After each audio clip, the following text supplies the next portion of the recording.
Sith Princess Revan didn't originally start out as a Sith. She was originally born Alora on the planet Terrace. She found out at a very young age about her natural affinity to the Force, able to use it to heal friends and do things that most kids her age couldn't do. It wasn't until about age 5 that she was discovered by the Jedi Council, eventually taken to the Academy on Coruscant for training. Being as old as she was, about 5, she had already made those key attachments to her family, her home, her planet, friends, so it was a really hard thing for her to just leave it all. And it really wasn't what she had imagined for her life. I mean, being a Jedi is pretty sure not what most 5-year-olds are thinking about becoming. So she fought it at first, not really wanting to be a Jedi. I mean, there was a certain attraction to it, but it really wasn't what she wanted. But knowing that she was strong in the Force, she could use some more training, she accepted her new fate, her new life, and studied and learned and tried to become the best Jedi she could. It wasn't until a few months later, after being brought to the Academy, that she started having very vivid nightmares of her parents' death. Well, out of curiosity and worry, she did some searching. Unfortunately, she found out that her parents had been murdered during that time. No one knew why, no one knew who. It was a complete mystery. And she couldn't tell anyone about what she had seen, what she had read, because it was against the ways of the Jedi to have any contact, anything with your family back home. That's why they're usually taken at such a young age, so that there aren't those attachments. Well, it was something that really tore her up. And she threw herself into the ways of the Jedi, burying herself in the code and the teachings and her training to help ease some of that pain, and because it was the only thing she had left, the only family she had now. It wasn't long after that incident that Anakin Skywalker was brought in and the war really started. Losing Qui-Gon was another big blow to her, as he was one of the few Jedi she felt she could really talk to about what was going on. Well, eventually her and Anakin became pretty close friends, helping each other deal with their loss, him being older than most younglings as well. Though he was picked up as a Padawan before she was, but it wasn't long until she was as well, and quickly excelled to the ranks of Jedi Knight during the Clone Wars. Well, with all of the battles and the frustrations of the Clone Wars, their friendship became a bit strained, and they didn't see each other as much. Him being on one part of the galaxy, her on the other, him having a Padawan, the friendship was strained. But she did some traveling. Naboo, Terrace, Dantooine. Dantooine was one place she felt at home, another place she felt a strong connection to, partly because her ancestor, Darth Revan, had trained there, fallen to the dark side, and spent a good majority of his life there as well. So that was a big draw for her.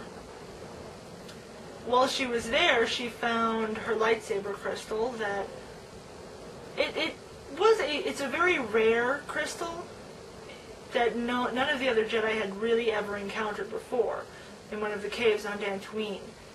It, like some of Revan's and some of the other Jedi's, the crystal seemed to pick up on and really attached to her. That was her crystal, in a way. So, the interesting thing about the crystal is it was able to pick up on her mood. So, when, say, in an intense battle, and her emotions are starting to rage in anger or frustration, the blade will change from its normal bluish color, to say a purple or an orange, depending on how far she lets her emotions go. But normally it did stay the normal blue Jedi Guardian color.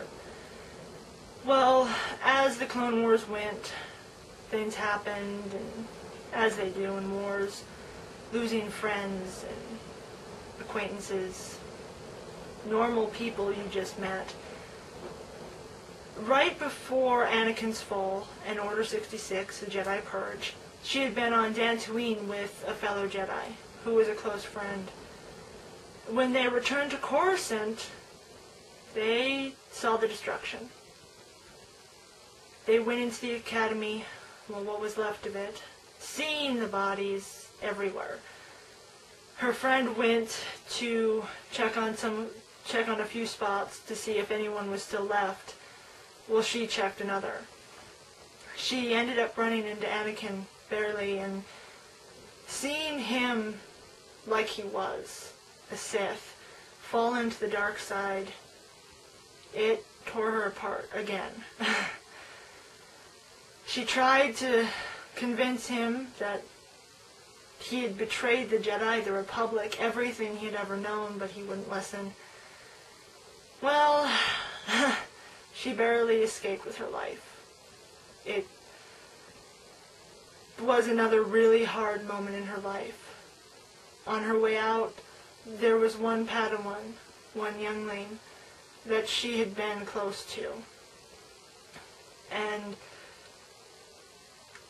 she died in her arms. She tried as hard as she could to use the Force to heal her, but her wounds were too severe. Well, she ended up escaping, getting off course and as fast as she could, trying to calm herself as best she could, even though she felt totally alone in the galaxy. She had lost her parents, her friends, her new family, now her best friend. She went into hiding on Terrace, back home, for a while, eventually going to Dantooine as well, traveling the galaxy a bit. She had quite a few adventures in between then and her inevitable fall, meeting up with different people to try and find a way to figure out who had killed her parents and a way to stop the Sith, the Empire, and bring back the Republic.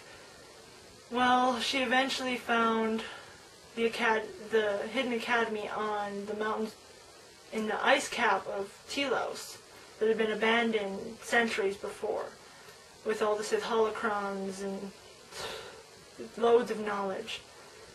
That drawing her in. And eventually, the dark side did weed out her pain and really brought that forward, making her try even harder to find out who did it, this time more for revenge's sake, to get back at everyone who had caused her pain and sorrow and taken everything away from her. It wasn't a quick fall. It was slow, slowly eating at her. Eventually, she found her way to Korriban, the old Sith Academy, and that's where she really, where a big majority of her felt the dark side. She was chased quite a bit by the Empire, crash landing on Dathomir, and that's where she really fell. That was where she fully gave into the dark side and took on the name Princess Revan, Sith Princess Revan, depending on who she was speaking to. But Revan was what she called herself at that point.